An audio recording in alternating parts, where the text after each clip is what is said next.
இந்திய வம்சாவளிதான், ஆனாலும் பாகிஸ்தான் 458 கோடி ரூபாயை தூக்கி கொடுத்த கனடா வெளியுறவுத்துறை அமைச்சர். இந்திய வம்சாவளியைச் சேர்ந்த கனடா வெளியுறவுத்துறை அமைச்சர் அனிதா ஆனந்த் பாகிஸ்தான் நாட்டில் சுற்றுப்பயணம் மேற்கொண்டுள்ளார். அது மட்டுமின்றி பாகிஸ்தானின் உதவிக்காக 452.68 கோடி ரூபாயை அள்ளி கொடுத்துள்ளார்.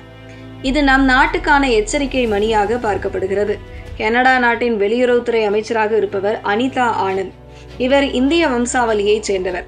இந்த நிலையில்தான் கனடாவின் வெளியுறவுத்துறை அமைச்சரான பிறகு முதன்முறையாக அவர் பாகிஸ்தான் சென்றார். கனடாவைச் சேர்ந்த வெளியுறவுத்துறை அமைச்சர்கள் கடந்த 20 ஆண்டுகளாக பாகிஸ்தான் செல்லாத நிலையில் அனிதா ஆனந்த் சென்றார். ஒரு நாள் சுற்றுப்பயணமாக பாகிஸ்தான் சென்ற அனிதா ஆனந்த் நேற்று நாடு திரும்பினார்.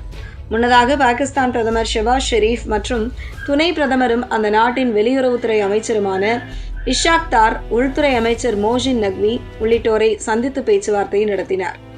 அப்போது இரு நாடுகளிடையேயான வர்த்தகம், முதலீடு, பாதுகாப்பு மற்றும் மேம்பாடு தொடர்பாக விரிவாக ஆலோசிக்கப்பட்டுள்ளது. அது மட்டுமின்றி பிராந்திய பாதுகாப்பு மற்றும் பயங்கரவாத எதிர்ப்பு ஆகியவை பற்றி விவாதிக்கப்பட்டது. நிதி உதவி சார்ந்த அறிவிப்புகள் மட்டுமின்றி வேளாண் வர்த்தகம், எரிசக்தி முதலீடு மற்றும் இருதரப்பு முதலீட்டு பாதுகாப்பு ஒப்பந்தம் உள்ளிட்டவைகளில் கையெழுத்தாகின.